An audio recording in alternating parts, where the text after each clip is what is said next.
I'm listening to the Larry O'Connor show, and I just want to let everyone in the world know who's listening to this podcast, we've already been to Mars. We've already been to other planets. McKinnon, the UK citizen, he broke the news a long time ago. I like Larry O'Connor. I listen to his show. I listen to Ben Shapiro. I listen to Mark Levin.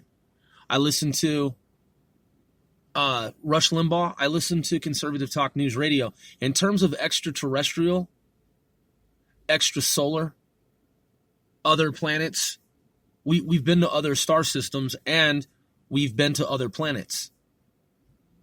That should already be known by now. Mars is a deception. Like, there are fucking cities on Mars. There are cities on the moon, and there are cities on Mars. But I thought everyone fucking knew that. The thing, man, about the way that it's all arranged and set up is that people on Earth are supposed to believe that we've never been there so that people will just work, pay taxes, and, like, you know, play along. You know what I'm saying? But, I mean, come on, man. Like, we're already on fucking Mars. It wouldn't be a first mission to Mars. It wouldn't, you know, it's like, come on, man. Fucking get real. So, I mean, man, people should do deeper research. I mean, it's pretty much like common knowledge that the moon itself is hollow. I mean, it's hollow. It's a machine that was brought into Earth's proximity to help Earth rotate properly and to sustain life on Earth and also keep observation of Earth. I mean, that's fucking known now. You know, it's like, you know what I mean? Like, if you do the research, like, that's so well known, like, throughout, like, the world of, like, information where people stay abreast and pay attention to, like, deeper truths and what really goes on. So that's not an obscure, arcane, or esoteric fact. That's not arcane, esoteric, or obscure. That's pretty fucking well known that the moon is hollow. So let's look at missions to other planets. And what we're going to do is we're going to type McKinnon off-world officers. And we're going to look up Solar Warden. All right, here we go. So Gary McKinnon. Let's see. This is from Wired. I'm just going to read you the title. You can read the article yourself. Quote, UFO hacker tells what he found. That's from Wired, 21 June 2006. Here's Wikipedia. Gary McKinnon, born 10 February 1966, is a Scottish systems administrator. Let's see, let's expand this here. And hacker who was accused in 2002 of perpetrating the biggest military computer hack of all time. You can look up Gary McKinnon on Wikipedia and you can read the information yourself. We Live Security. Quote, Gary McKinnon reveals details on NASA data breach and extraterrestrial life. I mean, it just goes on and on. Daily Express. Quote, was Gary McKinnon right? Secret space fleet film at Nellis U.S. Airbase. Disclose.tv, quote, U.S. Navy and NASA have a fully operational space fleet. Doy. Of course we fucking do. Man, listen. Earth is staged up, man. I mean, we live in the internet age where it should be obvious. The government isn't going to openly tell people about Project Serpo, Planet Serpo, Project Serpo, 20 and back, 20 and back, 20 and back. I mean, it's like, that's the 20 and back program where people are sent through hyperspace, interdimensionally, exoplanets, other systems, both extra planetary and interdimensionally via wormholes. 20 and back. 20 and back. I mean, man, if you're going to travel through a wormhole, they're going to have to put you under, man, and basically, 20 years later, man, when you come back, you just won't even know that you were gone. So I'm just saying, like, because, man, there's a lot of stress on the body, and it requires a lot of secrecy, above top secret, ultra classified. I'm talking about deep black, unacknowledged, ops, special access programs. Come on, man. You guys should already know that most of defense spending, it goes to space operations. And anything that our government tells you that it's working on, like warp speed, like warp, drive technology, that shit already exists, man. The government only tells you about shit after it's already been created. Then the government can create a narrative in the general public, mainstream society, where people talk about how long it's going to take and timelines and the, companies that are working on the shit. And then the government tracks everything using AI to see who's talking about it. Competitors that might try to develop the same technology. People, individuals who might try to synthesize the technology, who might try to go off planet themselves, like as part of a private research, like organization, like somewhere. You know what I mean? Like India sent a spacecraft to space. If India can do it, if America can do it, well, if the Russians and the Canadians and the European Space Agency and other nations can do it, well, then private organizations can do it, like Elon Musk. What's stopping someone who has money, who just got rich on the internet? You got rich. Let's say you became a billionaire online with like cryptocurrency, like Bitcoin. Now you start buying shit. You could build your own space fucking base. Ground-based, space-based. You can fucking build your own craft. What if you just have the mind and the know-how and the technology and you start putting together a clandestine program where you're creating some anti-gravity shit, man, and you can zip from here to the moon? Well, obviously, man, there are sensors and that shit is guarded against. But let's say you have the ability to circumvent those sensors in some way, somehow. Like you create some new, maybe you're a fucking genius and you know a way to create anti-gravity machines and you know how to penetrate the surveillance network that surveils Earth, that looks for any type of projectile, any type of payload, any type of object, any type of data construct leaving this planet going to and fro. Because believe you me, that shit exists. All that shit's monitored. You can't just hop in some pod and shoot out in the sky, in the space without being seen by U.S. Spacecom and other agencies like NSA, CIA, DARPA. The whole shit is wired the fuck up. That's right. Anything transiting our atmosphere, our space, all that shit is watched and observed, and it's monitored, and it's watched and observed. So I'm just simply saying that the government wants to know who's involved in creating these technologies. So it tells these private sector companies, yeah, here's the deal. In 10 years from now, we're going to go to Mars for the first time. So industries, companies, they start working on technologies that will support those missions to Mars, space tourism, military operations, and so on and so forth, because those companies want to be in the queue, in line, lined up to bid on those contracts.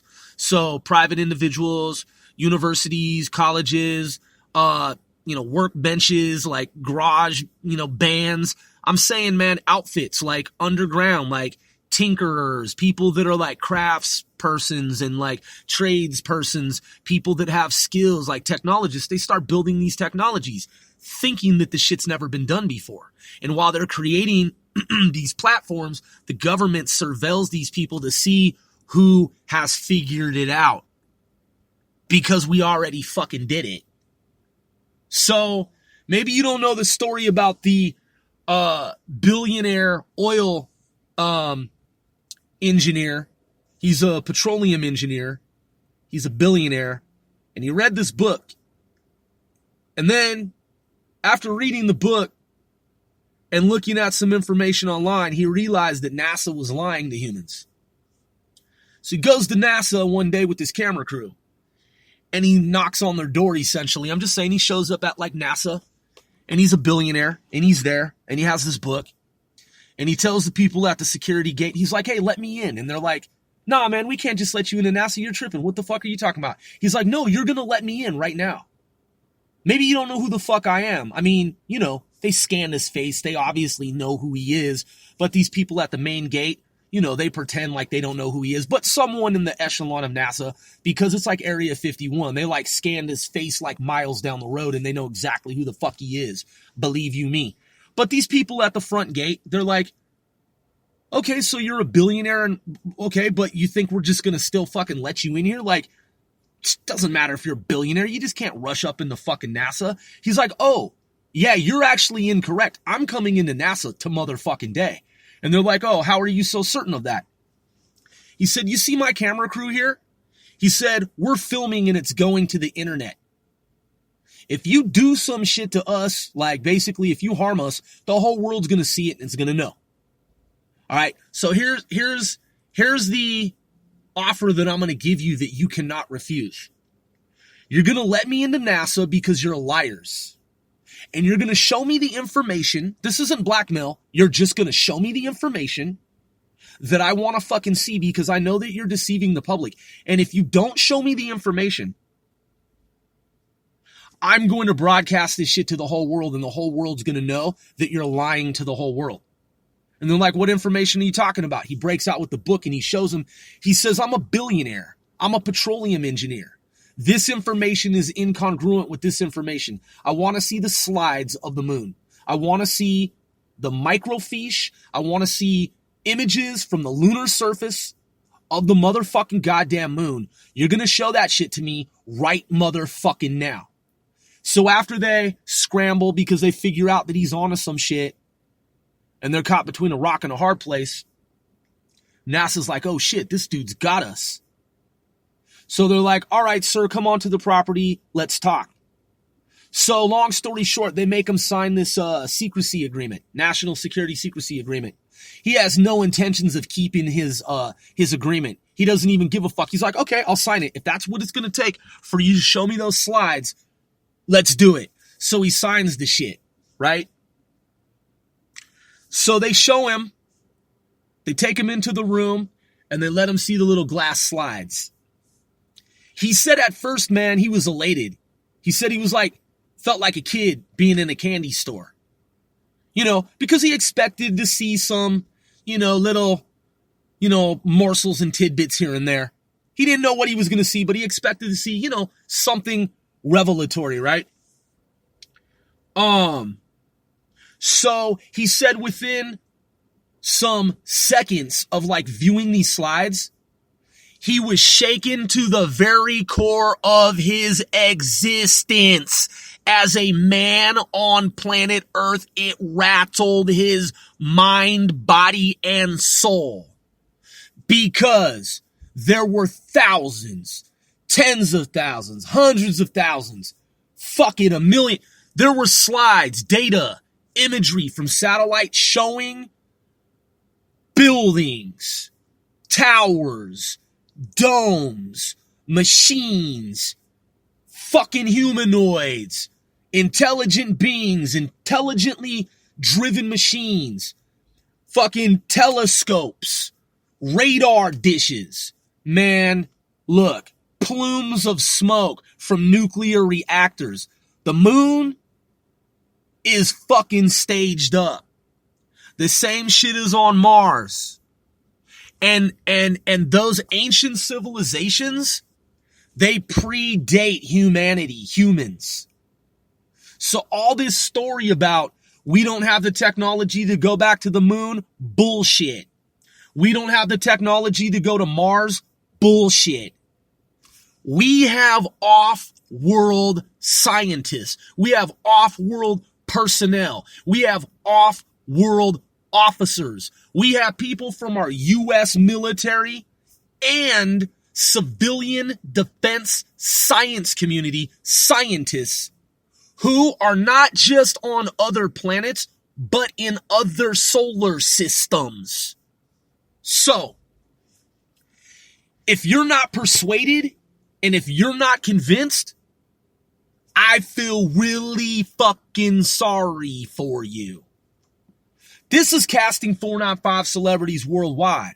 I'm your host, One Sir Grove. If you're a true fan of this show, an actual matter-of-factual fan, that is we, 495, as a whole, most certainly appreciate you if indeed you're an actual matter of factual fan of this show. So, check it out. Project Serpo, Planet Serpo, Alien Exchange Program. One of many. Okay, don't think humans, man, have not been to other planets and other star systems. First of all, gray aliens, that's the Zetas, and the tall whites. And I've explained this before. According to Majestic 12, Project Blue Book, the grays came from Earth, but another Earth timeline. So they're from the future, they came here. And when they came here, they set up bases. One is in Zeta.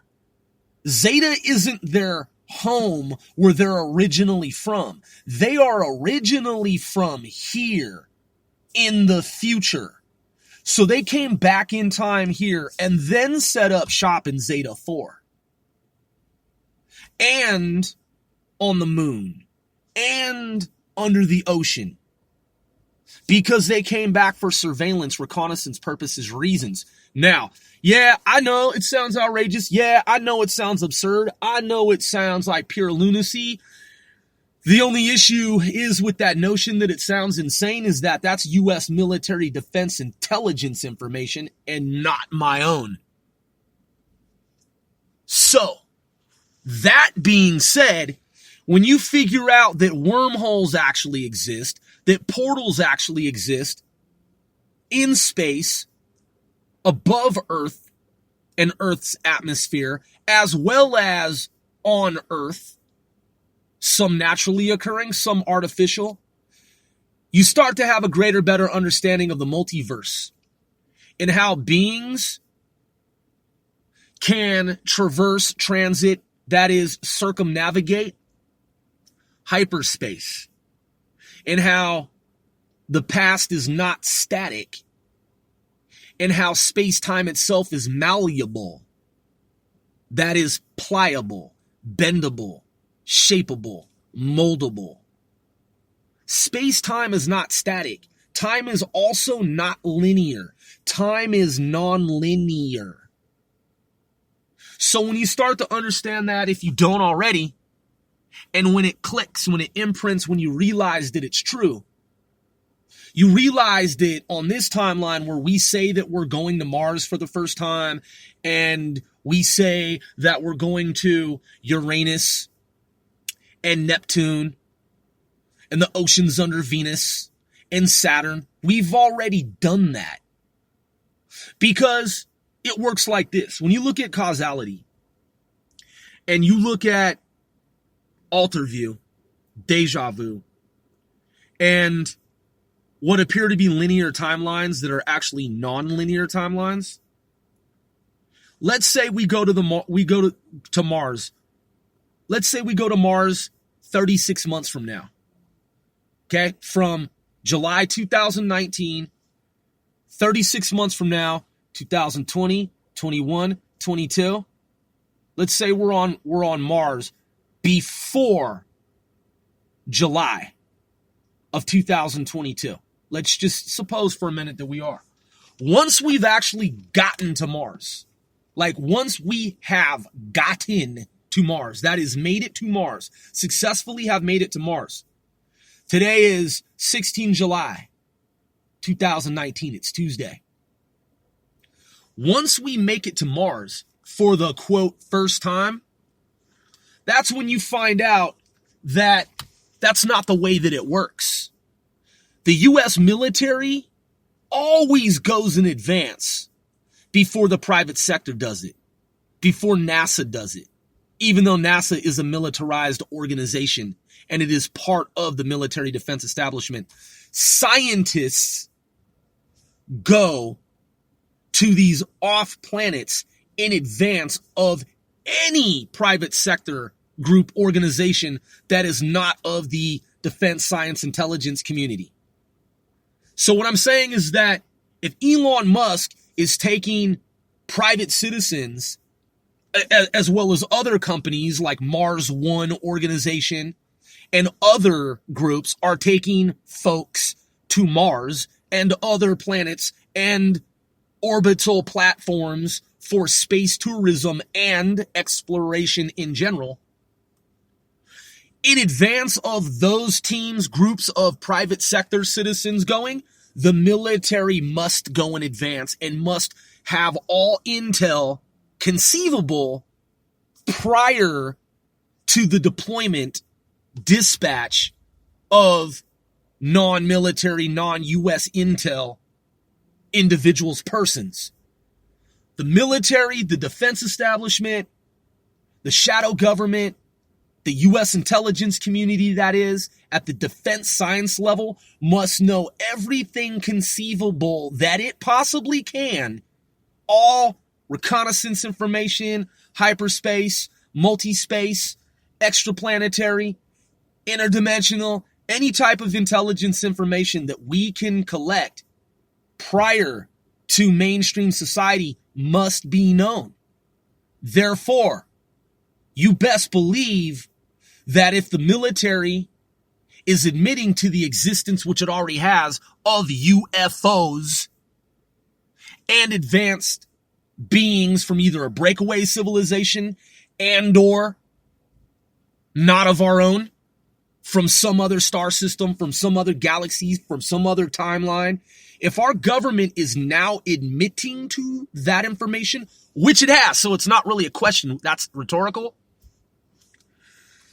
those UFOs and those spacecrafts have already been here for eons and have already interacted with humans and our military and our governments and have already been taking humans to other planets and showing humans things in space.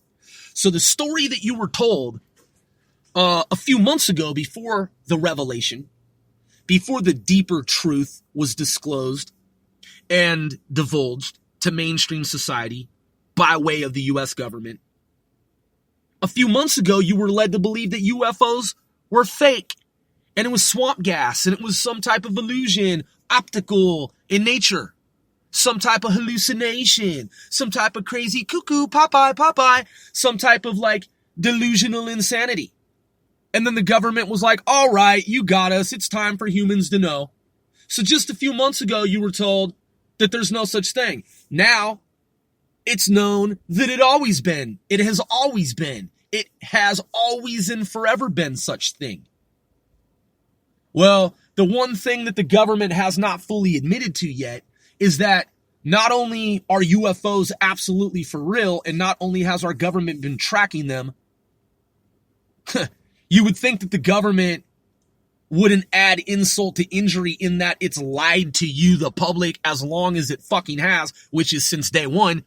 You would think that they would have the scruples at this point to just admit that over the hundreds of years, that thousands of years that humans, including the United States, have been interacting with these aliens, various races and groups, and there have been humans from Earth that have been in exchange programs with these aliens. And we've sent our own anti-gravity spacecrafts out into space, into other dimensions, and to other star systems, and other planets. We did that shit a long time ago, man. You should already fucking know by now. I'm one Sir Grove. Time is non-linear. Eyes of your eyes.